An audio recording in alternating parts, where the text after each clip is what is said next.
Dadajon, bir iltimosim bor. Bugun kechga kollejimizda katta bal bo'lib o'tadi. Ba'zimda yonimda qo'llab turishingizni xohlayman. O'rtoqlaring oldida boyligimizni bildirish yoqmas edi-ku.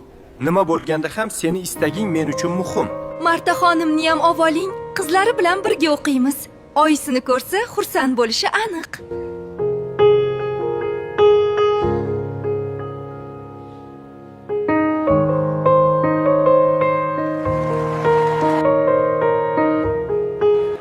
Mariya, biram ochilib ketibsan. Bazmda sendan jozibador qiz yo'qligi aniq. Doimgidan ham go'zalsan. To'g'ri aytasan, Mariya bugungi obrazi bilan aniq birinchi o'rinni oladi. Bahor malikasi nominatsiyasi faqatgina unga mos. Bu muhokama qilinadigan mavzu ham emas aslida. Kollej uchun dadam keragidan ortiq yordam bergan. Shunga ham mendan boshqa qiz bu o'ringa munosib emas. Qizlar juda ham ochilib ketibsiz. Ha, aytgancha Eliza ko'rinmaydi. Bazmga keladimi o'zi? Elizami? Juda ham o'zgarib ketibdi.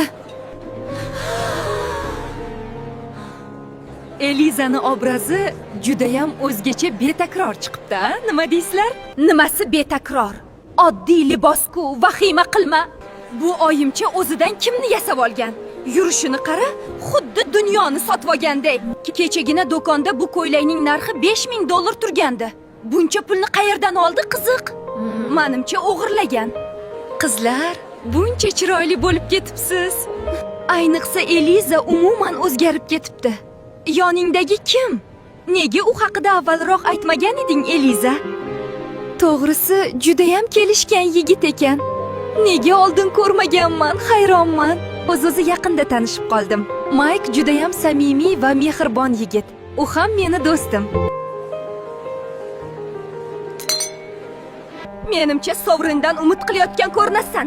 Simon meni tanlagan so'ng topganing shumi? Butun zalda yoqimli iforis tarqalyapti, Mike janoblari. Eliza, men ichimlik olib kelaman.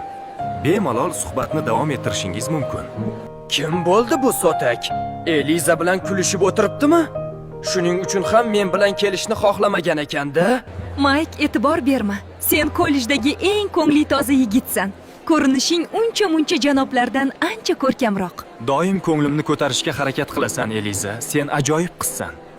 Sen haqingda atrofdagilar gapi senga umuman qiziqmas. Endi qarmoqqa ilindi deganimda yana baliqchani yo'qotyapman.